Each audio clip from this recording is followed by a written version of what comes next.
గురు బ్రహ్మ గురు విష్ణు గురుదేవో మహేశ్వర గురు సాక్షాత్ పరబ్రహ్మ తస్మై శ్రీ గురవే నమః. ఈ పవిత్ర పుణ్య భారతదేశంలో గురువులకి మనం ఇచ్చే గౌరవం అది.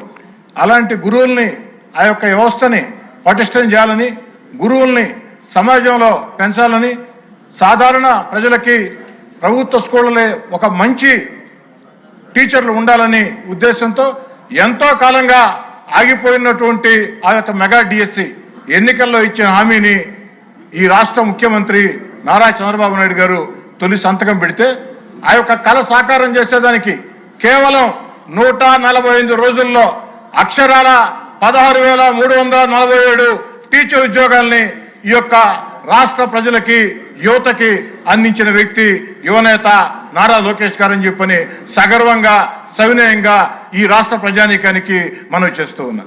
ఈ యొక్క నియామకాల్లో పూర్తిగా ఎక్కడా పొరపాట్లు జరగకుండా, ఎక్కడా అవినీతికి అవకాశం లేకుండా పూర్తి పారదర్శకంగా చాలా పద్ధతిగా ఈ నియామకాలు జరిగాయి. వేలాది మంది నిరుద్యోగులు, ఉద్యోగాలు రాని నిరుద్యోగులు కూడా ఈ యొక్క తెలుగుదేశం పార్టీ కూటమి ప్రభుత్వంలో రాష్ట్ర ముఖ్యమంత్రిగా చంద్రబాబు నాయుడు గారు, విద్యాశాఖ మంత్రిగా నారా లోకేష్ గారు సారథ్యంలో ఇవన్నీ కూడా సమర్థవంతంగా జరిగాయి అని ఉద్యోగాలు రాని వ్యక్తులు కూడా మీడియా ముందుకు వచ్చి మాట్లాడుతున్నారంటే వీటిల్లో ఎంత పద్ధతిగా ఎంత స్పష్టత జరిగాయో మీ యొక్క రాష్ట్ర ప్రజానీకానికి సవినయంగా తెలియజేస్తున్నాను అధ్యక్ష. కానీ దురదృష్టం, వైఎస్ఆర్ కాంగ్రెస్ పార్టీ అసెంబ్లీకి రండయ్యా చర్చించండి అంటే మేము అసెంబ్లీకి రామంటారు.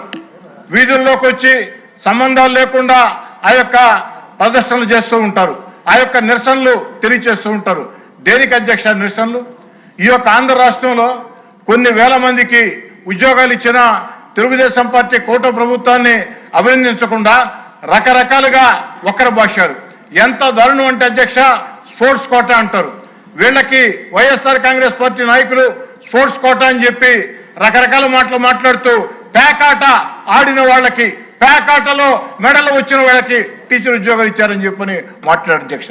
ఈ సందర్భంగా చాలా స్పష్టంగా ఏదైతే ఆనాడు మీరు మాట్లాడిన తర్వాత నెల్లూరులో నేను ఒక సవాల్ విసిరా అధ్యక్ష జగన్ రెడ్డి గారికి, వైఎస్ఆర్ కాంగ్రెస్ పార్టీకి. ఈనాడు కూడా ఇక్కడ లేకున్నా టీవీలో చూస్తూ ఉంటారు కాబట్టి జగన్ గారికి, వైఎస్ఆర్ కాంగ్రెస్ పార్టీకి ఒక సవాల్ విసురుతున్నా.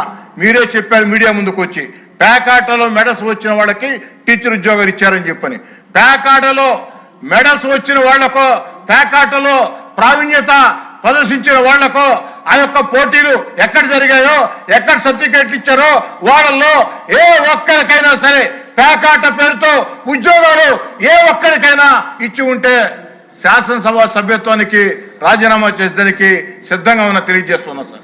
ఎంత బాధాకరం అంటే గోళీలాటకి ఫుట్బాల్కి వైఎస్ఆర్ కాంగ్రెస్ పార్టీకి తేడా తెలియదు, గోళీలాటకి ఫుట్బాల్కి తేడా తెలియదు, బెల్లంకోడికి క్రికెట్కి తేడా తెలియదు.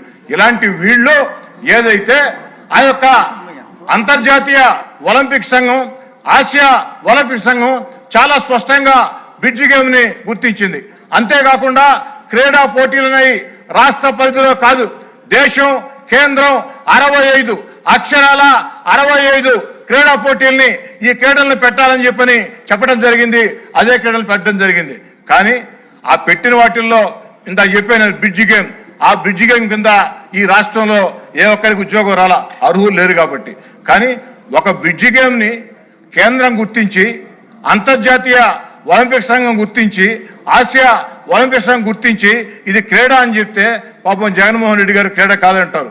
ఈ సందర్భంగా నేను తెలియజేస్తూ ఉన్నా, జగన్ గారు మీరు క్రీడ కాదంటే అది కాకుండా పోదు, మీరు అవునంటే కాదు, నేనంటే కాదు, కాదంటే కాదు. ఆ యొక్క క్రీడలకి ఒక స్పష్టమైనటువంటి విధానం ఉంది, ఆ విధానం మేరకే పోతూ ఉంటారని చెప్పని సవినయంగా తెలియజేస్తూ ఉన్నా. ఈ విధంగా అధ్యక్ష ఏదో సామెత చెప్పినట్టు ఎవడో ఒకడు విజయవాడలో బయలుదేరాడంట, వాడు స్నేహితుడు అడిగాడంట యాడికి రా అని చెప్పని. కాళహస్తిలో చెంబు దొంగతనం కోసం ఒంగోలు పోతున్నానని చెప్పాడంట. కాళహస్తిలో చెంబు దొంగతనం కోసం విజయవాడ నుంచి ఒంగోలు పోతానని చెప్పాడంట. ఆ విధంగా సంబంధం లేకుండా పిచ్చి పిచ్చిగా నిరసన దీక్షలు. నేను జగన్ రెడ్డి గారికి చెప్తూ ఉన్నా, జగన్ గారు మీరు చేయాల్సింది నిరసన దీక్ష కాదు, ప్రాయశ్చిత్త దీక్షలు చేయండి. ఎందుకంటే 5 ఏళ్లుగా ఈ ఆంధ్ర రాష్ట్రాన్ని మీరు సర్వనాశనం చేస్తే ఆ సర్వనాశనం చేసిన ఆంధ్ర రాష్ట్రాన్ని గాడిన పెడుతూ చంద్రబాబు నాయుడు గారు అభివృద్ధి సంక్షేమం రెండు నడిపిస్తూ అమరావతి రాజధాని నిర్మిస్తూ పోలవరాన్ని పరుగులు పెట్టిస్తూ మన బిడ్డలకి ఉద్యోగాలు వచ్చేదానికి లక్షల పెట్టుబడులు తెస్తూ అన్ని రకాల ముందుకు సాగుతున్నాడు. ఈ పనులు నేను ఎందుకు చేయలేకపోయినా అని మీరు ప్రాయశ్చిత్త దీక్షలు చేయండి. అంతేగాని నిరసన దీక్షలు చేసే అర్హత మీకు లేదు.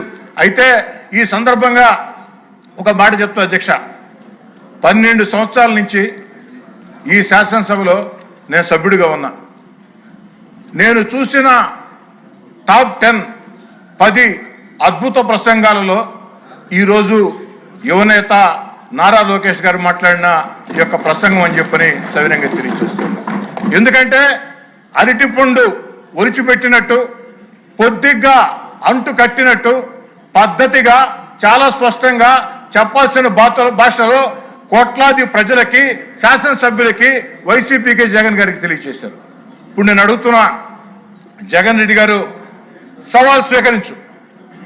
నారా లోకేష్ గారు స్పష్టంగా చెప్పారు, నేను చర్చకు వస్తా, అసెంబ్లీలో కూర్చుందాం, చర్చిద్దాం, ఇంకేడైనా కూర్చుందాం, చర్చిద్దామని. జగన్ గారు తప్పించుకోవద్దు. నిజంగా మీరు చేసినటువంటి ఆరోపణల మీద మీకు నమ్మకం ఉంటే నారా లోకేష్ గారి సవాల్ని స్వీకరించండి.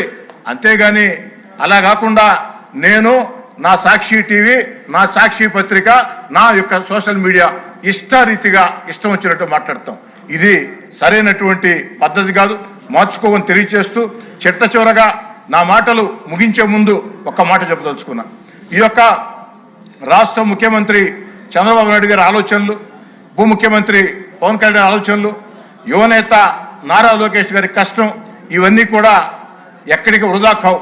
ఎందుకంటే నారా లోకేష్ గారు నిండు శాసనసభలో మీకు చెప్తూ ఉన్న పురాణ కాలంలో లోకశాంతి కోసం దేవతలు యజ్ఞాలు చేస్తుంటే రాక్షసులు దాన్ని చెడగొట్టడానికి ప్రయత్నం చేసేవాళ్ళు. కానీ దేవతలు ఇంకా కష్టించి యజ్ఞాలు చేస్తే చెడగొట్టాలా అనే రాక్షసులు ఆ యొక్క మంటల్లో మడి మసయ్యేవాళ్ళు. 25 ఏళ్ల క్రితం ఈ రాష్ట్రానికి నారా చంద్రబాబు నాయుడు గారు ముఖ్యమంత్రిగా ఉన్నప్పుడు ఆనాడు చంద్రబాబు గారు కంప్యూటర్లు అంటే చాలా మంది మాట్లాడిన మాట, కంప్యూటర్లు గూడు పెడతాయని. ఎస్, నేను కూడా ప్రభావానికి లోనయ్యా. ఆనాడు కాంగ్రెస్ పార్టీ రాజకీయాల్లో మేము కూడా కాంగ్రెస్ పార్టీ నాయకులు చెప్తూ ఉంటే కంప్యూటర్లు గూడు పెడతాయని చెప్పని మేము కూడా అనుకున్నాం. కానీ ఆ తర్వాత చంద్రబాబు గారి ఆలోచనలు కంప్యూటర్లు గూడు పెట్టాయి. ప్రపంచం అంతా కూడా కంప్యూటర్ రంగంలో 2 తెలుగు రాష్ట్రాలు అందరికంటే ముందు ఉన్నాయంటే, ఎక్కువ ఉద్యోగాలు ఉన్నాయంటే ముందు చూపుతో చంద్రబాబు గారు చేసిన ఆలోచన. మరి అదేవిధంగా ఈనాడు దేశం మొత్తం గమనించిన విధంగా దేశం అందరికంటే ముందే క్వాంటమ్ వ్యాలీ అని చెప్పని ఆ క్వాంటమ్ వ్యాలీని దిశ పరుగులు పెట్టిస్తున్న నారా చంద్రబాబు నాయుడు గారు, నారా లోకేష్ గారు, మీ కష్టం వృధా పోదు. మీ యొక్క కష్టం ఈ రాష్ట్రానికి ఎంతో మేలు చేస్తుంది. ఈ రాష్ట్రంలో ఉండే జెన్జీ యువత, ఈ రాష్ట్రంలో ఉండే ఆల్ఫా యువత ఎవరిని కోరుకుంటుందంటే నారా లోకేష్ గారిని నాయకత్వాన్ని కోరుకుంటూ ఉంది. వాడు చెప్పేది ఒకటే, మా నాయకుడు నేర చరిత్ర ఉండకూడదు, మా నాయకుడికి మంచి చదువులు ఉండాలా, మా నాయకుడికి విషయ పరిజ్ఞానం ఉండాలా, మా నాయకుడు ఎప్పుడు కూడా యువత కోసం ఆలోచన చేయాలా, మా నాయకుడు పెట్టుబడులు ఆకర్షించి లక్షల ఉద్యోగాలు ఇవ్వాలా, ఇలాంటి వాడు మాకు నాయకుడిగా ఉండాలని జెన్జీ యువత, ఆల్ఫా యువత కోరుకుంటూ ఉంది. ఆంధ్రప్రదేశ్లో జెన్జీ యువత, ఆల్ఫా యువత ఆకాంక్షలకి, గుండె చప్పుళ్ళకి ఒక్క నారా లోకేష్ గారి నాయకత్వం ఖచ్చితంగా అన్ని రకాల కూడా మేలు చేస్తుంది. వాళ్ళ కోరికని తెలియజేస్తూ ఒక సీనియర్ శాసనసభ్యుడిగా తెలియజేస్తూ ఈనాటి ఈ యొక్క కార్యక్రమంలో, ఈ యొక్క చర్చా కార్యక్రమంలో నాకు అవకాశం ఇచ్చిన దానికి ప్రత్యేకంగా అందరికి కూడా ధన్యవాదాలు తెలియజేసుకుంటున్నాను. ఆదినారాయణ రెడ్డి గారు.